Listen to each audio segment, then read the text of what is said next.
सोचिए, भारत का सबसे युवा राज्य, जहां करोड़ों मजदूर है, जहां उपजाऊ जमीन है, जहां गंगा बहती है, वहां अगर बड़ी बड़ी फैक्ट्रियां लग जाए तो क्या होगा?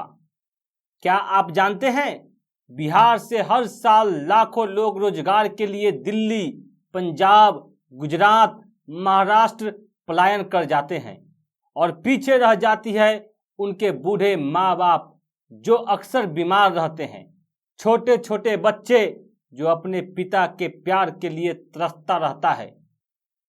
आज हम बात करेंगे कैसे बिहार में इंडस्ट्री लग सकती है और क्यों आज तक किसी भी सरकार ने इसे साकार नहीं होने दिया। जरा एक पल के लिए सोचिए, अगर आपका बेटा रोजी रोटी के लिए हजारों किलोमीटर दूर चला जाए और जब कभी लाश बनकर वापस आए तो दिल पर क्या बीतेगी। यही है बिहार की सच्चाई। बिहार के 70% युवा या तो पलायन कर चुके हैं या पलायन की तैयारी में है। ये सिर्फ आंकड़े नहीं है, ये आंसू है। आप यकीन नहीं करेंगे, लेकिन पटना, गया, दरभंगा, भागलपुर जैसे बड़े शहरों में आज तक कोई भी बड़ा इंडस्ट्रियल हब नहीं बन पाया। क्यों? क्योंकि सच्चाई इससे भी ज्यादा डरावनी है। क्या आपने कभी सोचा है कि लगभग 8 दशक से बिहार की राजनीति बदल बदल कर एक ही जगह क्यों खड़ी है? कभी लालू राबड़ी का राज, कभी नीतीश का राज, बीच बीच में भाजपा की भागीदारी, लेकिन इंडस्ट्री कहां है? ये तो बस शुरुआत थी। असली खेल यहीं से शुरू होता है। हर पार्टी ने वोट बैंक की राजनीति की, जात पात का जहर बोया गया, विकास का नारा सिर्फ पोस्टर पर रह गया और पर्दे के पीछे सत्ता की कुर्सी बचाने की साजिश चलती रही। आज तक बिहार में कोई भी पार्टी जनता को ये नहीं बता पाई कि क्यों टाटा, बिरला, अंबानी, अडानी जैसी कंपनियां बिहार नहीं आई। इतिहास का वो हिस्सा जिसे जानबूझकर मिटा दिया गया।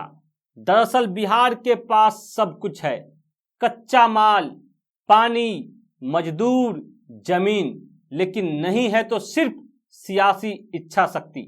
सोचिए, झारखंड बिहार से अलग हुआ क्योंकि मिनरल्स वहीं थे, लेकिन सवाल यह है कि क्या झारखंड के अलग होने से बिहार की जिम्मेदारी खत्म हो गई? नहीं, बिहार में अभी भी agro industry, food processing, textile, education hub और आईटी सेक्टर खड़ा हो सकता है। लेकिन क्या हुआ? हर चुनाव में नेता सिर्फ सड़कों और पुलों का वादा करते हैं, फैक्ट्री लगाने का सपना बस भाषण में रह गया। ये सिर्फ अन्याय नहीं है, ये इंसानियत पर हमला है, क्योंकि जब रोजगार नहीं मिलता तो युवा मजबूरी में पलायन करता है और वही उसकी पहचान बिहारी मजदूर बनकर रह जाती है। अब सवाल यह है कि अगर आज हम चाहे तो बिहार में इंडस्ट्री कैसे लग सकती है? सोचिए, अगर सरकार ये बड़े कदम उठा ले तो बिहार की तस्वीर हमेशा के लिए बदल जाएगी।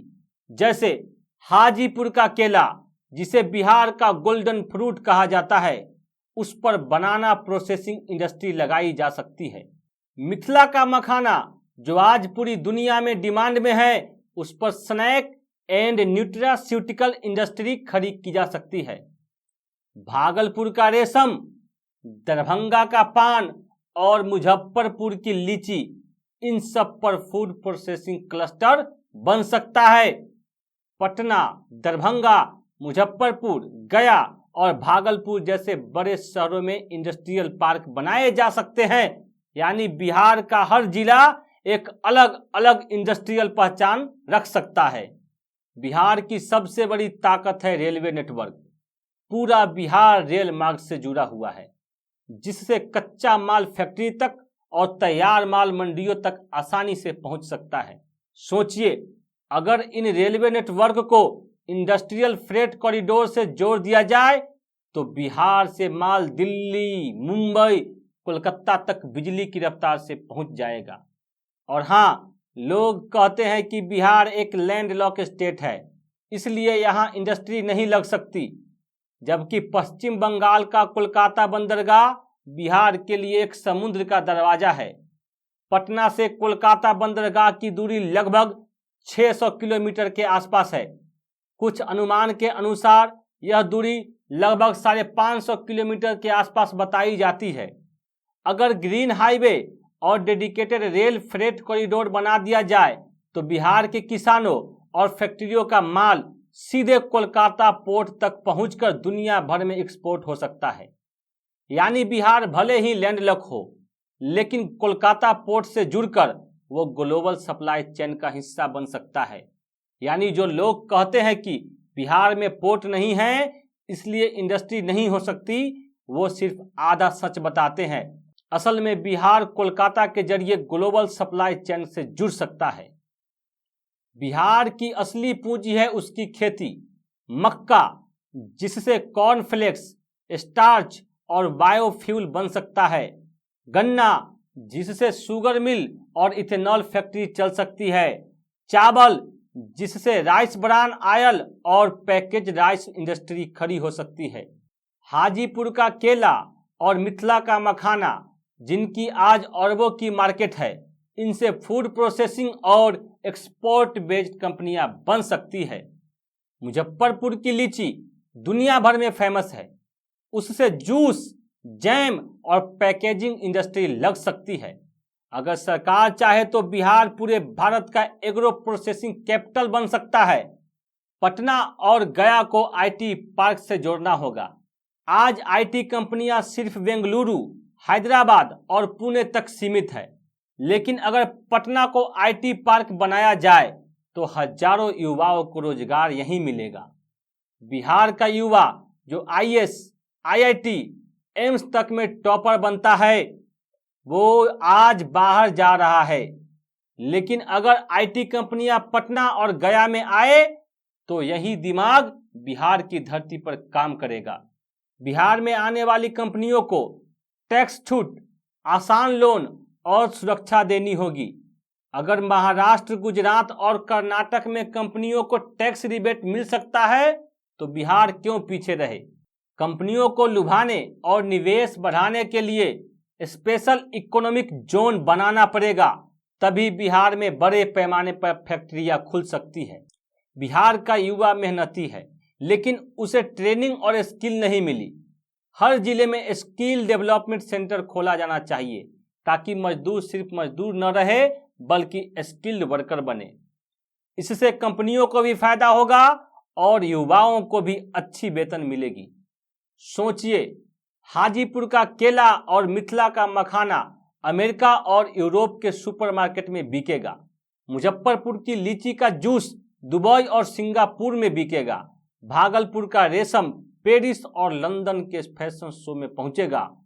उस दिन बिहार के नौजवानों को दिल्ली जाकर रिक्शा नहीं चलाना पड़ेगा, वो अपने गांव में रहकर ही करोड़ों की कंपनियों का हिस्सा बनेगा। लेकिन सच्चाई कुछ और है। नेताओं के भाषण में बिहार सिंगापुर बन जाता है, लेकिन जमीन पर सिर्फ बेरोजगारी और पलायन की धूल उड़ती रहती है। लेकिन सवाल यह है, क्या नेताओं में इतनी हिम्मत है कि वो जाति और धर्म से ऊपर उठकर इंडस्ट्री और रोजगार की राजनीति करे? क्या आप जानते हैं, हर सरकार ने अपने अपने दौर में बिहार से धोखा किया है। कांग्रेस आजादी के बाद से बिहार को सिर्फ एक वोट बैंक समझता रहा। लालू राबड़ी राज सोशल जस्टिस का नारा देकर इंडस्ट्री को बर्बाद कर दिया। नीतीश कुमार 20 साल से मुख्यमंत्री है, लेकिन इंडस्ट्री का सपना आज भी सपना ही है। भाजपा केंद्र में रहते हुए भी बिहार को इंडस्ट्रियल पैकेज नहीं दिया। वामपंथी पार्टियां भी आंदोलन तो किए, लेकिन कोई ठोस आर्थिक योजना नहीं दी। इतिहास का सबसे बड़ा धोखा यही है। सत्ता सबको प्यारी थी, लेकिन बिहार के युवाओं का भविष्य किसी को नहीं।